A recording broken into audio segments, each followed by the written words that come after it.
Yo, what's up, everybody? It's your dude, your rebel, your guy, Sergeant Next Level, Keenan Sergeant, aka Level 92, saying what's good, and welcome to another KeeKlip episode. But this here is KeeKlip 469, and we got one more to hit 70, which is going to be definitely a big one, and very positive that one. But we're going to get the show on the road because, like I said, we're kind of a little bit behind, but we're going to get through this. I got you guys. So, like always, basically we looked at a whole lot of things from the Regal Beats Aftermath. We looked at the 25th anniversary of the Dreamcast, and then we looked at the 40th anniversary of Transformers. And thank you for so many years and so many great moments of the franchise history.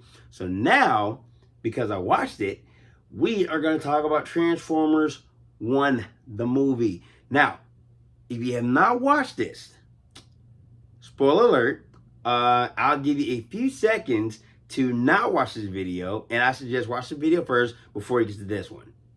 I'll give you a few seconds.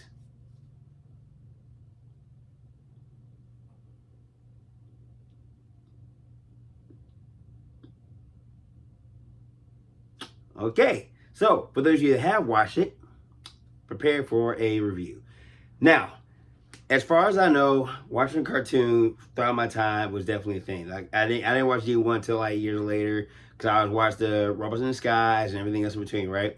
So, but I am kind of familiar with the lore of the G1 series. Now, honestly, in my opinion, lots and lots of Transformers, lots and lots of characters and everything else in between.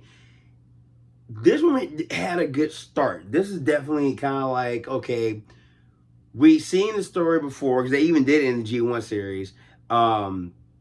We've seen it there. We're also seeing it in the Prime version, and now we're here for the movie. And it has been 38 years, mind you, 38 years since the animation has actually been in the theater. Now, of course, minus every Bayverse, even the Bumblebee and Rise of the Beast, take those out of the equation. We're going to be focusing on the cartoon at least. Maybe the comics. Cause I know in the comic series, there's a whole lot of other stories. You know, it's that like I know like how Marvel is to their movies. Yeah, the book is always going to be the most important, let alone any other movie out there that's been adapted by books. So with this one, I can still kind of go off the cartoon and I can kind of go off the comics, but I'm gonna try to go base cartoon wise on this. So hear me out. First off, the movie was good. Chris Hemsworth definitely plays a great Megatron. Henry Tyree, he definitely plays a great D16. Keegan plays a great B, and Scarlett plays a good Elite One. So, kind of go forward, the animation actually looks good. It definitely looks beautiful.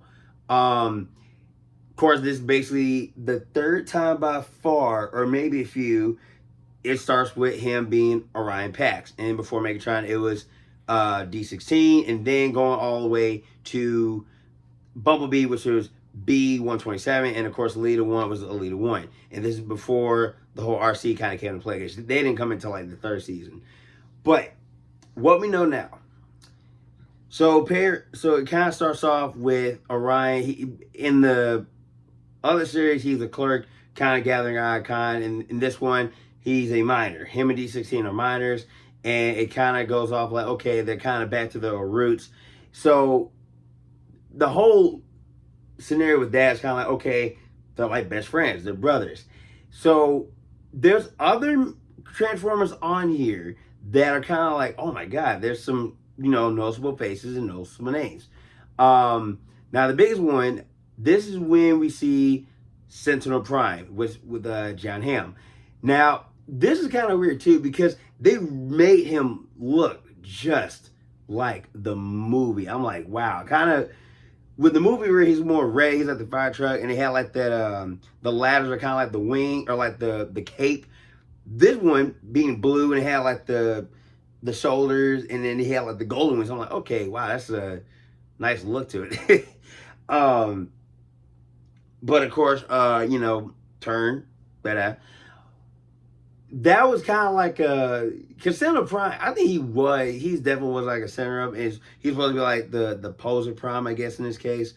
But going beyond that, there's also a lot that kind of explains, how Orion and D16 became you know, so far from me, Myers, and then being in the middle, and a whole lot of stuff kind of happens, right? So we basically look at like them in this like giant race, and apparently these are Myers against other racers that can actually transform.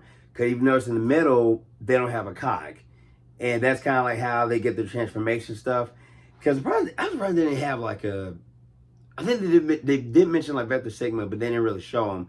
But they did, how they started, they did start off with Prime. So I'm like, ooh, so I got the toy. So that was kind of cool. And they did talk about the Primes, of course. And then kind of going forward, we see where, okay, D16 and Orion, they run into B, and he was on the lower level of this mining field. And they were caught in this like train because the lead one was like putting up some cargo. She kind of knows someone was there. They get stuck and they kind of go out of the way. They leave like the Cybertron, they're in this like elemental type of place. So it was really cool. They had like these animals. All right. But going forward, they were kind of like, they don't know where they was at. And so again, it was kind of like, where are we at? And at first I thought it was gonna be like Unicron. I would have been like, ooh, that would have been great. Cause I think it was a distant plan. I forgot they're still on Cybertron. Either way, so they go to like Zoe Ruins, which I thought was gonna be Junkion, but it wasn't. It was basically just a older city, and the Quintessons had this giant ship, and they're kind of scanning for life forms. And so, fast forward, they find this whole entire like little graveyard of all the primes, which they with the primes, there's like a whole lot of stories with that too. And of course, Albatron being like the mentor to Orion in this case, because in the cartoon he was shot down by Megatron, and we're talking about the G1 cartoon. He shot down by Megatron. Albatron picks him up. He brings to his like his lab, and it makes him Optimus Prime. So during that time, and now again, it's a different story. So bear with me with the movie. So they meet with him, and I think they saw like some sort of glow, and he kind of like got back to life. And Lawrence Fishburne plays a very, very amazing Transformer. I'm thinking like, okay, this is really, really good. So he kind of tells the whole story about, you know, the matrix of leadership and why Sentinel has been searching for a while to kind of get it back, and he couldn't. And so apparently, plot twist, Sentinel Prime betrayed the Primes. And I kind of like, okay, I knew something was going to be up with that, because I'm like, okay, I know Sentinel was not always a good guy per se. I mean, I know they made him one in the anime series, but either way, did not watch a lot. And then kind of, you know, he tells them all about it, and then he basically gets the cogs from the other primes, and they all four of them now get like a bigger body, and then they kind of learn how to transform when they escape. And so this is where we kind of really get down to it. Now, because they actually work for Sentinel, because everyone else is a minor, D16 got that anger where he's like, oh God, I work for this guy, and he's been lying to me all these years. So that's how we kind of get the whole little minor part to how we're gonna see Megatron. He gets mad, he's kind of like angry about it, you know, and then Orion at the point, you know, he's kind of like, dude, just calm down, all right? Just relax. And Orion, to a degree, you know, he's kind of like the mischievous one. It's kind of like a Tommy and Chucky thing. Chucky plays it safe, Tommy wants to take the risk. So that's kind of how Orion was, but then he kind of like retraces himself, like, okay, listen, let's just talk it out the right way. And from there, you know, again, it still kind of thwarts. So they go to this other part. This is where we see, now this is, the Decepticons were never a thing yet. This is where we see Starscream, Soundwave, and Shockwave. And Steve Buscemi plays a great Starscream. Now this is before he kind of talks like this a little bit, Megatron. He talked like himself, but then it was a point where D16 kind of just strangles him, and then he had that high pitch going up. I'm like, okay, there you go. And so he also he kind of like kept punching Starscream to a point, and then one punch he tried to do. This is where you see his gun cannon. I'm like, oh yay! So like they didn't show it yet, but I was like, yay! So from that point on, they all get caught by the Quintessons. And basically, they go back to Cybertron because I think, yeah, B was captured and Leah was captured, and D16 and everyone else. And then Orion and Leah were still back on that little planet part. And so he kind of talks to Shockwave and Soundwave, which, again, did not become Decepticons yet. He's kind of like, okay, we got to go back. And that's when he kind of got the whole rollout thing. And so when he gets back, and then Megatron, he sees him, and then the symbol that he had was a sticker that Orion gave to him early in the movie, and it was basically the mask of Megatronus. Because in the Prime version, he was a gladiator. Megatron was a gladiator named after Megatronus, where in this one, again, different scenario. He had the sticker on his side, and then basically Sandler kind of just takes it off and kind of gloats at him or whatever and puts it on his chest, and then he kind of just like imprints, and it looked terrible, but that was the purpose. And so once that happened, that's when we look at it like, okay, cool. So this is where we get the full anger Megatron, and he's kind of just punch and fights him. Sandler kind of fights back, and of course the others, they come through and they're trying to stop it. And Sandler's partner, Black Arachnia, of course, she's definitely been a prime name in all her time, even in Beast Wars. She kind of, a Sentinel. So kind of going forward, it's this big fight. Orion's kind of, helping out or whatever. And then this is where we see B has like his knife for hands, and then he had on the battle mask. And so Orion, even beforehand, he found the other miners. And that's where we see Jazz. We see what looks like Ironhide, what looks like Sideswipe, what looks like RC, and all these other characters. So he kind of goes in, and he's taller too. So it's like everyone else kind of a little smaller. This is where he kind of talks it out. It's like, listen, we gotta stop Sentinel, because they finally found like a clip, or they kind of, I think they did like a recording where he had like these Icon records. Because one, it was like an earlier one where it was Alpha trying to, tell them where the whole coordinates were, and that's how they kind of got to where they need to get to. And then later down the line, it was broken. So it's like, okay, well, I don't know what we're going to do. So they finally got a chance to record him, say what he had to say, because he betrayed the whole thing. And that's when people started turning against him. So it's like, okay, now it's time for us to take out Sentinel. So, again, Megatron at the point, he's still kind of mad. He's like just one blast. He does. Orion gets in the way, and the same arm that he had in the third movie, the Dark of the Moon, because Sandler Prime kind of ripped it off. It was the same. I'm like, oh wow. And so, Mega D16, he kind of just grabs him like, dude, why you do that?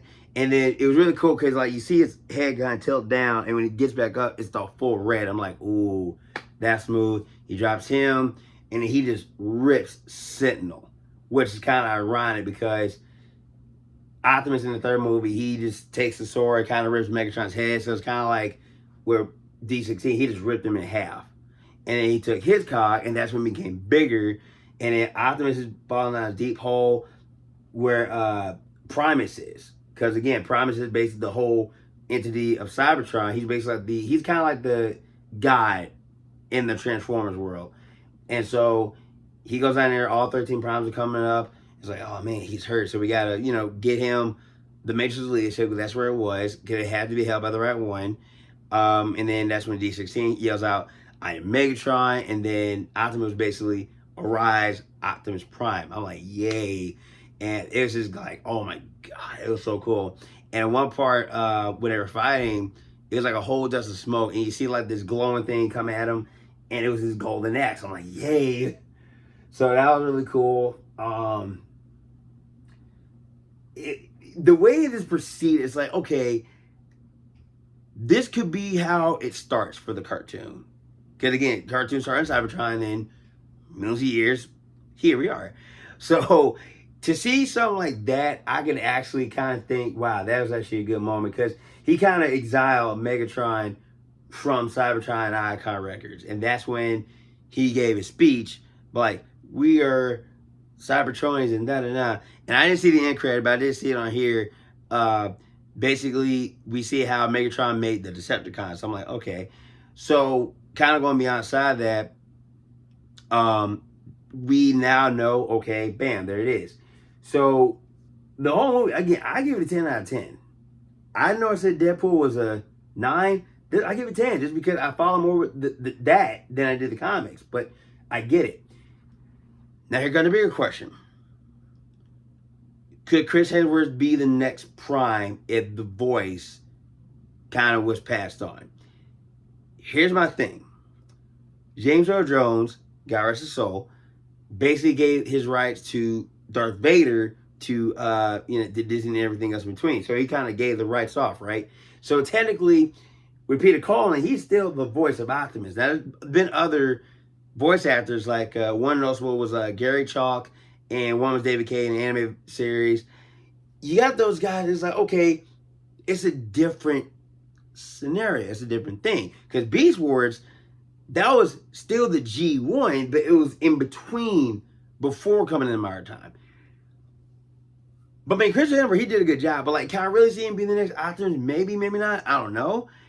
But if it came down to it, I still feel there could be more chances. Who knows? If we actually see him do more with more movies, okay. I'm pretty sure there's going to be a second one.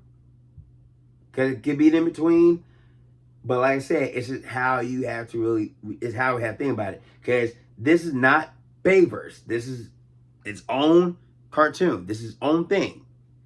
So we got to really think, what could be next? So until then, I'm going to still be a Transforming guy. Because I love it. But, you know, like I said, it was a good movie. It was ever good. I almost teared up. I kid you not. I almost teared up. I was like, ooh. It was that one scene, because during the whole fight, I was like, ooh, man. I was kind of like, oh, he's going to get it. Because we already knew how it was going to be. But, like, it was the scene that story kind of unfold and see how Megatron actually got to where he was. There it is. Because in the Prime version, they went to the Halogen, basically like the Supremes or whatever, and they kind of go off of that, but it's like, again, it's a little bit different. Even with the games, maybe different, but as a whole, the movie was still good. The story was great, the character development was good, voicing was great, and it was like, oh my god, how about now? I gotta buy it. Because all that time, I actually cosplayed there too. I was like, all right, I was probably the only one in costume, but I don't care. I'll still do it. But yeah, it was great. I really recommend it to those of you guys that have watched it. Please tell me it was good. I loved it. I was a historian. I'm a big historian when it comes to Transformers, because I will watch G1 throughout if I have to. Maybe some of the new ones, maybe, but just the old ones that I grew up with, yes. But again, I'm glad to be, seeing this. I was glad to really, get into the movie. Let's see some more. Let's hope that we get some good ones coming out for the next few years. I can't wait to see how 50 goes out. But like always, I thank you guys for watching this video. So again, comment your favorite scene, comment what you like about Transformers as a whole, and bam, there you go. So until then, stay tuned for 470, and of course, Facebook, Twitter, Instagram, Snapchat, TikTok, all that. You know what it is. Like, comment, and support the channel, and share it. Until next time, 470 is coming your way. I'll see you when I see y'all. Peace. Stay awesome.